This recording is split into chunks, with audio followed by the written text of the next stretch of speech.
G'day, mates, it's the Doctor here, and welcome back to another episode of Card Talkers.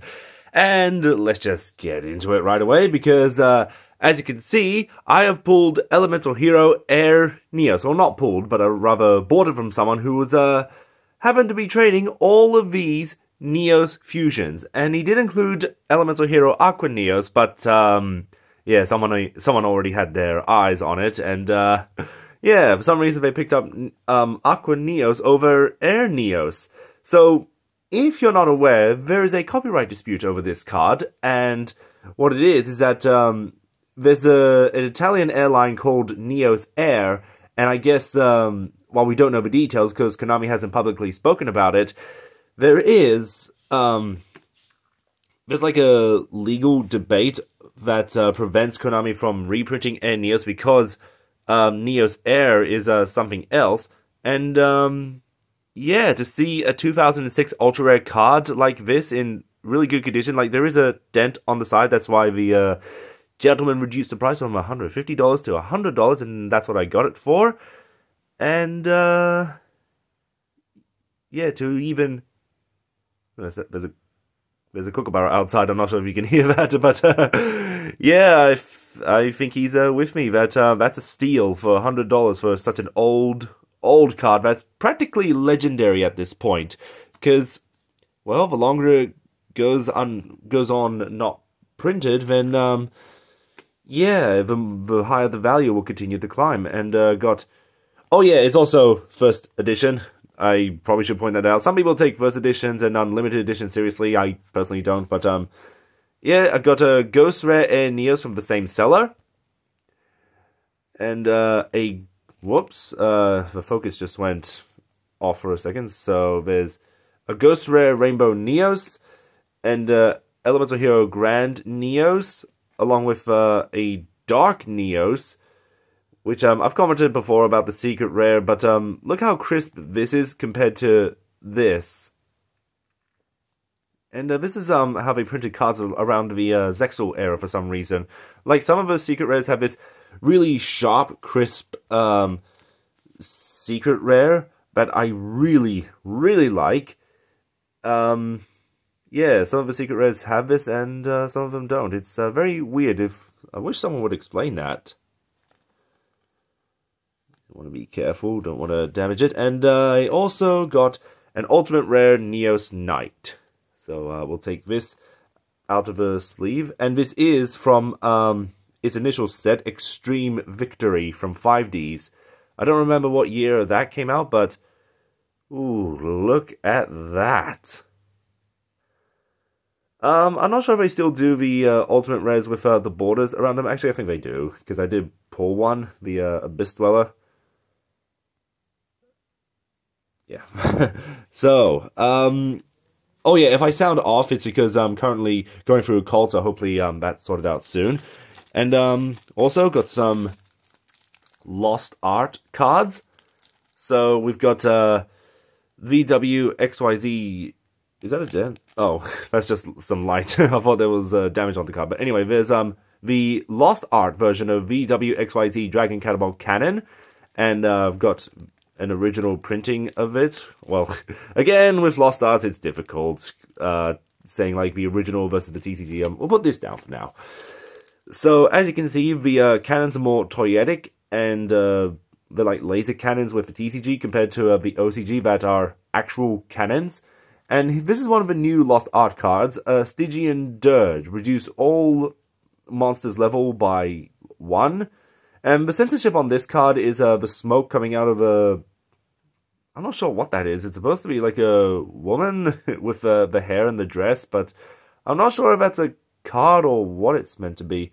Like an organ pipe from, you know, the church organs, the piano thing. Yeah, but my Lost Art cards collection is continuing to grow.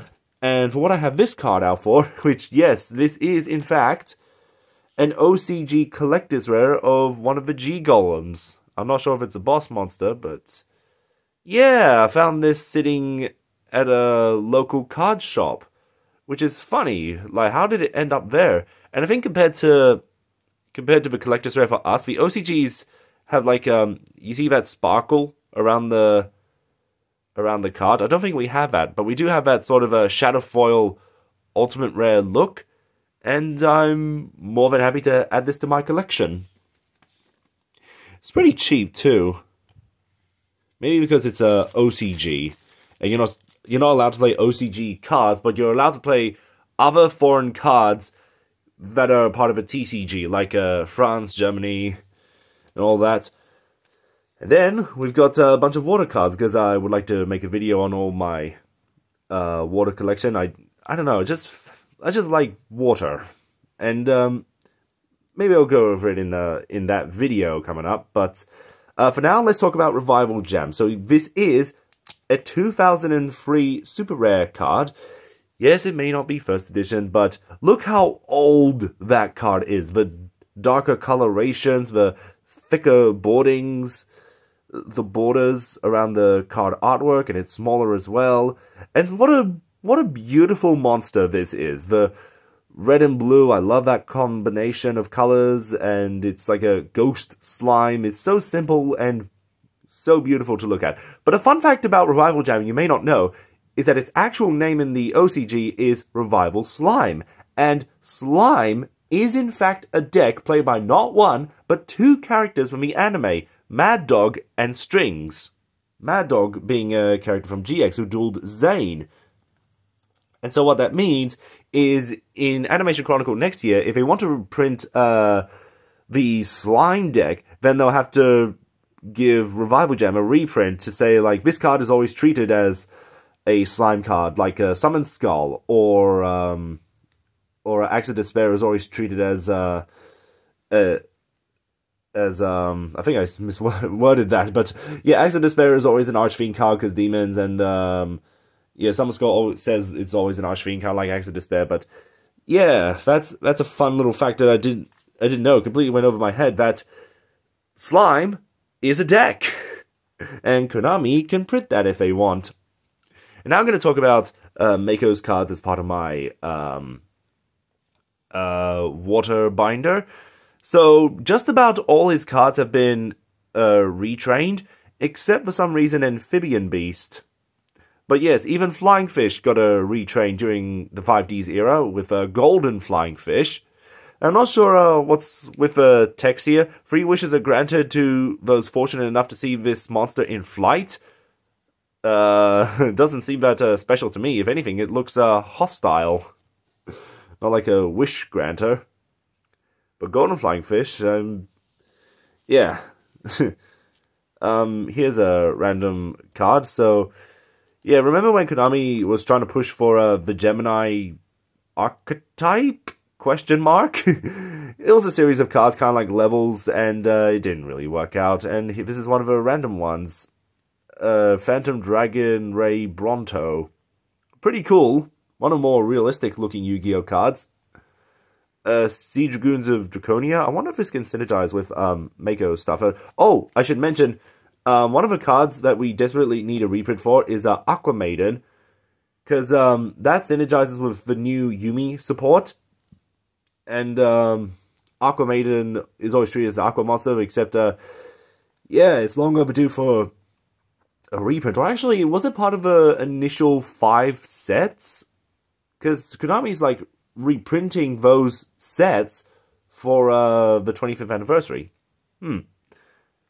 That just crossed my mind. Maybe Aqua Maiden does have a reprint. But, yeah, so we'll put these down for now. Mega Fortress Whale. I need to get the original Fortress Whale. Who knows? Maybe that could be in one of the newer sets. So finally got a Tatsunoko and Coral Dragon as like a baby version and a daddy version. One of those funny retrains. And a bunch of Monarch cards. So, yes, I already got Rise of a Storm Monarch. And I was on hiatus during the Arc 5 era, which is when they printed the Monarch structure deck. And that would have gone well. Well, I don't really have a Monarch collection, but they're just cool, right? Monarchs are one of the coolest archetypes ever in Yu-Gi-Oh! And I did not know that there were 2 light Monarchs. Like, there's Caius the Shadow Monarch, and then there's the Underworld Monarch, the different dark monarchs. Oh, I guess there's Heavenly Monarch, but Kura's a light monarch, and then there's what was I gonna say? Yeah, Kura's and Zaborg.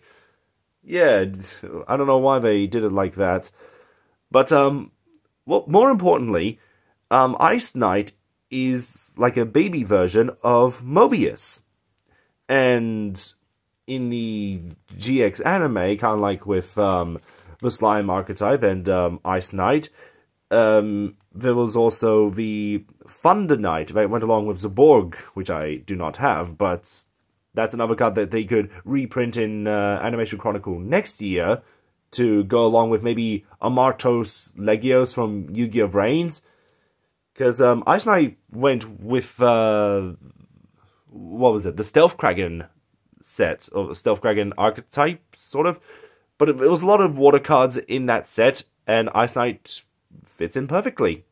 Because of the additional normal summon, it gains attack points for every Aqua monster, and could do the same with Thunder Knight, even though it probably goes more with Thunders than Lights, attributes and typing. But now we've got Fire and Water, so we've got Navy Dragon Mech and Vermilion Dragon Mech. I did not know that Vermilion Dragon Mech had a water counterpart. That seems funny, but I think what would have made it better is if they flipped the artwork, so it's like they're facing off against each other. That would have been really cool. And as we know, new Salamangreat cards, so what better time than ever to get 2 Salamangreat Pyro Phoenixes.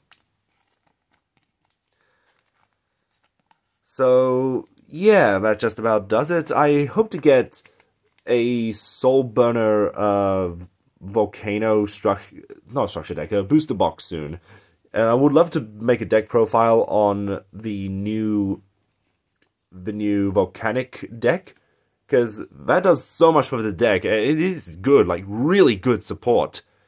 And I hope I do well with them, but whenever I get around to it, whatever comes out in the future for Lost Art cards or Animation Chronicle or bizarre, unusual retrains that you wouldn't expect.